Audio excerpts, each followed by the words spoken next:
Good morning friends. अभी हम लोग एक टॉपिक डिस्कस करने वाले हैं, ब्लू इकोनॉमी। ये बहुत ही हॉट टॉपिक है, blue economy. In coming years it will be a hot topic for the exam also. और नवंबर 2022 ये आपका योजना का एक टॉपिक है, ब्लू इकोनॉमी। तो इससे रिलेटेड हम लोग एक स्पेशल आर्टिकल है ब्लू इकोनॉमी, इसको हम लोग थोड़ा सा समझेंगे, ठीक है। तो ब्लू इकोनॉमी होता क्या है? The blue economy encompasses a wide range of economic activity pertaining to sustainable development of resource and assets in the ocean, related river, water body and coastal regions। तो जो भी रिसोर्सेज जो हैं वो आपको ओशंस में जो मिलते हैं उसका अगर सस्टेनेबल यूज़ करते हो for the economic development, that is blue economy, ठीक है। जैसे कि फिशिंग हो गया, जैसे पॉलीमेटालिक नोड्यूल्स हो गए।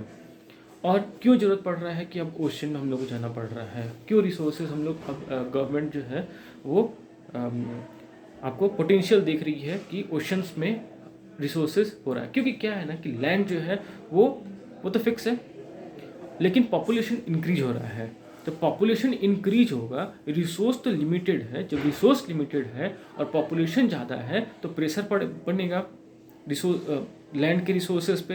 और जब लैंड के रिसोर्सेज पे प्रेशर पड़ेगा और पॉपुलेशन बढ़ेगा तो उससे क्या होगा कि अनसस्टेनेबल यूज़ होगा और मैक्सिमम एक्सट्रैक्शन होगा, इन्वायरमेंटल डिग्रेडेशन होगा, ठीक है, जिसके कारण एक्सटिंक्शंस होगा और भी बहुत ही निगेटिव कंसिक्वेंसेस हो सकते हैं। तो इसलिए जो है सारे गवर्नमेंट्स जो हैं, सारे स्टेट्स जो हैं, नेशन जो है वो अब ओशियन की तरफ जा रही है।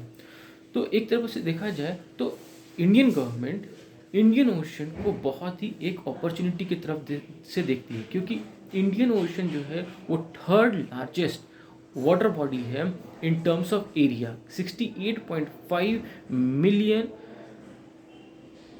स्क्वायर किलोमीटर रीजन में वो फैला हुआ है और मेजर ग्लोबल इकोनॉमिक कॉरिडोर है ये एक तरीके से इंडियन ओशन। क्योंकि अगर आप देखा जाए तो इधर अपना लेफ्ट साइड में अफ्रीका से लेके राइट साइड में अपना इंडोनेशिया, ये पूरे रीजन जो इंडियन ओशन का है वो मैक्सिमम ट्रेड होता है। आपको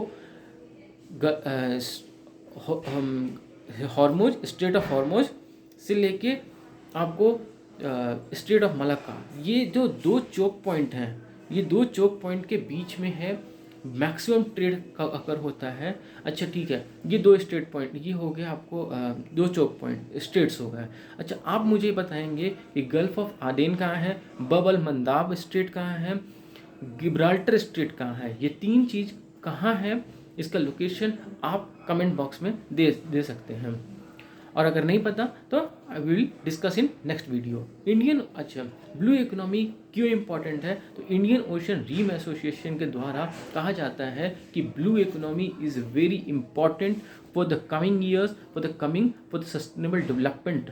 Y? Because it will help ensure food security fishing से, ठीक है। पॉवर्टी एलिविएशन हो सकता है, कोस्टल रीजन में जितने भी लोग रहते हैं उनका poverty alleviation, mitigation of and resilience to impact of climate change climate change की वजह से जो भी हो रहा है उसको मिटिगेट करने के लिए, ट्रेड को इन्हांस करने के लिए, इन्वेस्टमेंट को इन्हांस करने के लिए, मैरीटाइम कनेक्टिविटी को इम्प्रूव करने के लिए, जॉब क्रिएशन के लिए and lastly socio economic growth के लिए। तो these are the objectives which has been shortlisted by Indian Ocean Rim Association IORA, ठीक है।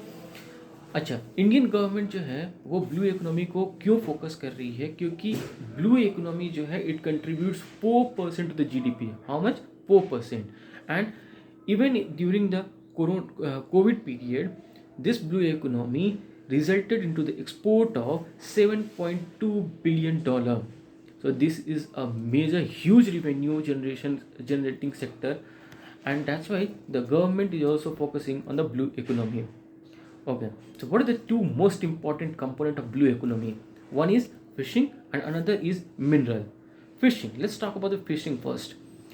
India is the second largest fish producing nation. So this can be the question in the prelims also, and this can be a factual concept which you can use in mains answer writing, that India is the second largest fish producing nation.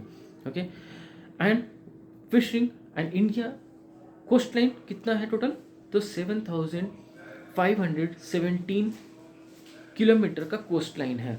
तो बहुत बड़ा coast line जो है उसको Indian government को merit secure करना पड़ता है, और बहुत ही अच्छा अपॉर्चुनिटी है इसको अगर यूज़ किया जाए तो ट्रेड के लिए।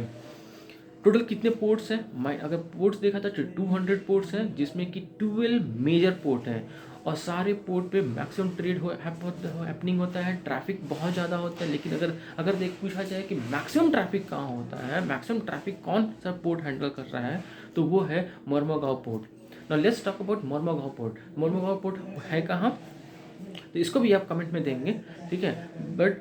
लेकिन ठीक है, मोरमुगांव पोर्ट को हम बताते हैं कि वो गोवा में है, ठीक है। आप अनदर और भी बाकी 11 मेजर पोर्ट हैं, वो कहाँ कहाँ हैं आप उसको कमेंट बॉक्स में दे सकते हैं, ठीक है। नाउ ये एक हो गया फिशिंग, दूसरा हो गया मिनरल्स की बात करें तो पॉलीमेटालिक नोड्यूल्स हो गए, और दूसरा है पॉलीमेटालिक ह्यूज सल्फाइड।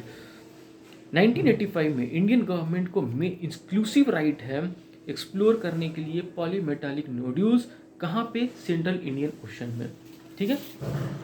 तो इसीलिए, लेकिन ये सब तो बात हो गया कि क्या क्या अपॉर्चुनिटी हैं, क्या क्या हो सकता है, और क्या क्या मतलब गवर्नमेंट जो है उस इंडियन कैसे ब्लू इकोनॉमी को हार्नेस कर सकती है। लेकिन ये सब करते हुए चैलेंजेस क्या क्या हैं।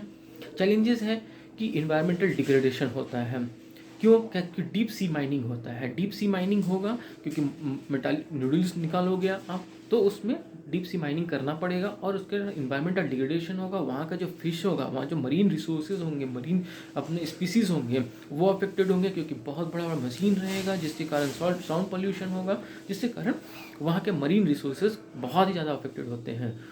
ओशियन ट्रेड सिक्योरिटी, ये एक चैलेंजेस है। Security is very important challenge, क्योंकि आपको पायरेसी, आप जानते हो कि पायरेसी होता है बहुत ज़्यादा, ये एक सिक्योरिटी प्रॉब्लम है। माइग्रेशन की वजह से प्रॉब्लम हो रहा है, क्लाइमेट चेंज एक चैलेंज है।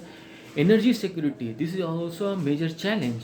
ड्रग ट्रैफिकिंग होता है, आप अगर राइट साइड में जाएंगे तो आपको ड्रग ट्रैफिकिंग होता है म्यांमार रीजन वगैरह में बहुत ज़्यादा, ठीक है। वो आपको ट्रायंगल, उसको बोला जाता है ट्रायंगल शेप। अगर लेफ्ट साइड में जाते हैं जैसे कि आपको पाकिस्तान, अफगानिस्तान, ये आपको क्रेसेंट शेप इसको बोलते हैं ड्रग ट्रैफिकिंग के लिए। पायरेसी होता है, deep sea mining, and the one last thing is illegal, unreported and unregulated fishing, IUU, ठीक है। So these are the challenges, and to handle these challenges government has taken up few major steps, and also to increase or to harness the potential of the blue economy. The first, in 2015 and 16, Indian government came up with integrated development and management of fisheries, IDMF, and this is a centrally sponsored scheme. Another, in 2018-19, Indian government came up with FIDF, that is Fisheries and Aquaculture Infrastructure Development Fund. Why FIDF का क्यों importance क्या था और क्या reason क्या था, क्यों लाया गया था objective? It was to provide concessional credit to states and union territories to fill the gap in fisheries infrastructure. जो भी इंफ्रास्ट्रक्चर में उनको गैप्स हो रहे थे उसको फुलफिल करने के लिए FIDF, नेम याद रखिएगा, FIDF 2018-19 में। फाइनली इन 2020 में Indian government came up with प्रधानमंत्री मत्स्य संपदा योजना, PMMSY, और इसमें बहुत ह्यूज इन्वेस्टमेंट किया गया, 20,500 करोड़ का इन्वेस्टमेंट प्रधानमंत्री मत्स्य संपदा योजना, याद रखिएगा 2020 में, ठीक है। Also to improve the maritime security, Indian Coast Guard is they are the state actor, and they are providing security for search and rescue operation, for the security to stop the drug trafficking, piracy, ये सब को रोकने के लिए Indian coast guard is doing a major role, and this also helps in ensuring maritime security, marine aquaculture, marine biotechnology, offshore renewable energy को harness करने के लिए इनका इम्पोर्टेंस बहुत ही ज़्यादा है। तो इसीलिए ब्लू इकोनॉमी इज़, अगर सस्टेनेबल डेवलपमेंट गोल की बात किया जाए तो सस्टेनेबल SDG 14 है, that is life under ocean. तो this is very important goal for for ensuring food security for the coming year, and that's why the Indian government, or for the matter for all the countries in the world, they are focusing on the ocean region to harness the potential of of blue economy. That's why. So with this, I am wrapping it up.